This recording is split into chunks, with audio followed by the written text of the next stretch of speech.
Sleeper cells కి అడ్డాగా వాడుతూ నేరాలు ఘోరాలు అన్ని కూడా నల్గొండ లాంటి ప్రాంతాల్లో ఐఎస్ఐ తీవ్రవాదులు వచ్చి చేస్తూ ఉంటే ఈ రోజు దాకా ఈ జిల్లా ఎస్పీ కానీ కలెక్టర్ కానీ మా జిల్లాలో ఇన్ని మదర్సాలు ఉన్నాయి, ఇంతమంది బంగ్లాదేశీయులు ఉన్నారు, ఇంతమంది రోహింగ్యాలు ఉన్నారు, ఇవి అధికారిక లెక్కలు అని లెక్కలు పెట్టడానికి మనం చెబుతలేదు.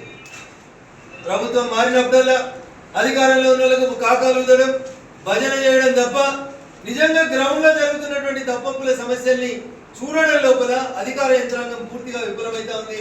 ముఖ్యంగా కాంగ్రెస్ పాలిత రాష్ట్రాల్లో సికింద్రాబాద్ లో ముత్యాలమ్మ గుడి మీద జరిగిన, మెదక్ పార్లమెంట్ లో సదాశివపేటలో జరిగిన, లేకపోతే ఇంకొక దగ్గర ఇంకొకటి జరిగిన, నిన్న కొమరవెల్లిలో ఒక సంఘటన జరిగిన, మతి స్థిమితం లేని వాళ్ళందరూ గుళ్ళలకే వస్తున్నారు. మసీదులో పోతలేరు, చర్చిలో పోతలేరు, ఇతర ప్రార్థనా మందిరాలకు ఎక్కడ కూడా ఎవరు పోయినట్టు కనబడతలేదు. ఎందుకంటే నేను ఇప్పుడు వస్తుంటే నిన్నటి నుంచి మా సిద్దిపేట జిల్లా కొమరవెల్లి దగ్గర ఒక ఇష్యూ జరుగుతూ ఉంది. ఆ ఇష్యూలో పోలీసులు ఎంత సింపుల్ గా చెప్తారంటే, అతనికి మతి స్థిమితం లేక గుడి లోపలికి పోయి దైవ విగ్రహం మీద యూరిన్ పాస్ చేసిండు అని చెప్తారు. నేను అడుగుతున్న పోలీసు వాళ్ళని, ఏ ఒక్క రోజన్నా ఏ ఒక్క మసీద్ దగ్గర ఇట్లాంటి సంఘటన జరిగింది, మతి స్థిమితం లేనైనా పోయి మసీదులు ఇట్లా చేసిండు లేదా చర్చిలు ఇట్లా చేసిండు అనే వార్త వచ్చిందా? ఏడ రాదు. మా జిన్నారంలో అయితే పోలీసు వాళ్ళు ఇంకా ఒక అడుగు ముందుకే చెప్తారు, కోతి పోయి విగ్రహాన్ని చూపి పడేసింది అంటాడు. కోతులు పడేసేంత తేలికగా విగ్రహాన్ని గుర్తించకపోవడం అనేది బాధాకరం. Nalgonda is such a sensitive district. ఈనాడు వామపక్ష తీవ్రవాదం, ఇటు ఐఎస్ఐ తీవ్రవాదం, అన్నింటికి ఇది అడ్డాగా ఉపయోగపడుతుంది. భారతీయ జనతా పార్టీ ఎదుగుదలకి మొదటి నుంచి ఇక్కడ ఈ రెండు తీవ్రవాద సంస్థలకు సంబంధించిన వ్యక్తులు వ్యతిరేకంగా పనిచేస్తుంటే మా కార్యకర్తలు అనేక మంది ప్రాణత్యాగాల కొట్టి ఈ జిల్లా లోపల భారతీయ జనతా పార్టీని కొనసాగిస్తూ ముందుకు తీసుకుపోతా ఉన్నారు. This is the right time.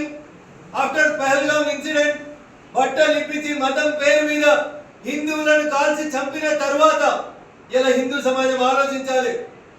ఎటు పోతా ఉంది దేశం? కొన్ని రోజులు లవ్ జిహాద్ అన్నారు, ల్యాండ్ జిహాద్ అంటున్నారు. కిషన్ గంజ్, గుజరాత్, బీహార్ ఇట్లాంటి ప్లేస్లలో ల్యాండ్ జిహాద్కి వస్తున్నారు. ఇట్లా రకరకాలైనటువంటి పేర్లు చెప్పుకుంటూ వస్తూ ఇలా మదర్సాల పేరిట జిహాద్ చేస్తా ఉన్నారు.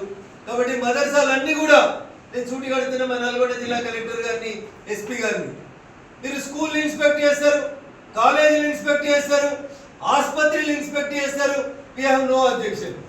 అట్లే మదర్సాలను ఇన్స్పెక్ట్ చేయండి, మదర్సాలో ఉన్న విద్యార్థుల పేర్లు తీసుకోండి, అక్కడ ఉన్నటువంటి టీచర్లు ఎవరనేది ఎంక్వైరీ చేయండి, వాళ్ళకి ఇస్తున్న సర్టిఫికేట్ కోర్స్ ఏంటి అనేది ఎంక్వైరీ చేయండి. ఈ దేశంలో అందరం సమానమే, ఈ దేశం మాది అని వాళ్ళు కూడా చెప్తున్నారు.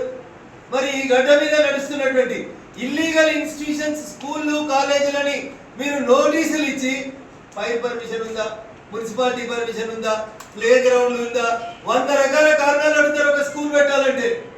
What about madrasas?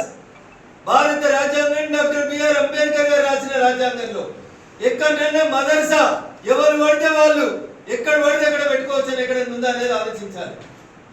నల్గొండ లాంటి సెన్సిటివ్ జిల్లాలో ఇట్లాంటి విషయాల గురించి మాట్లాడకపోతే మేము కులగణన చేసినాం, దేశానికి ఆదర్శంగా ఉందాం, నథింగ్ ఈజ్ రాంగ్. వాళ్ళు ఎన్ని తప్పులు ఏంటంటే ఆ కులాలలో బయటకు వచ్చి మాట్లాడుతూ ఉన్నారు. మీ కాంగ్రెస్ పార్టీ ఎమ్మెల్సీ వచ్చే మాట్లాడుతున్నాడు, మీరు చేసిన కులగణన ఎంత చక్కగా ఉంది, బీసీల సంఖ్యను ఎట్లా నాశనం చేసిరని బీజేపీ వాళ్ళు మాట్లాడతలేరు. మీ సొంత పార్టీ ఎమ్మెల్సీ మీరంతా కాళ్ళకు బట్ట కట్టుకొని తిరిగి గెలిపించిన మీ ఎమ్మెల్సీ చెప్తా ఉన్నాడు మీకు. అందుకని ఇప్పటికైనా ఆలోచించమని చెప్పి ఈ రాష్ట్ర ప్రభుత్వాన్ని విజ్ఞప్తి చేస్తా ఉన్నాడు.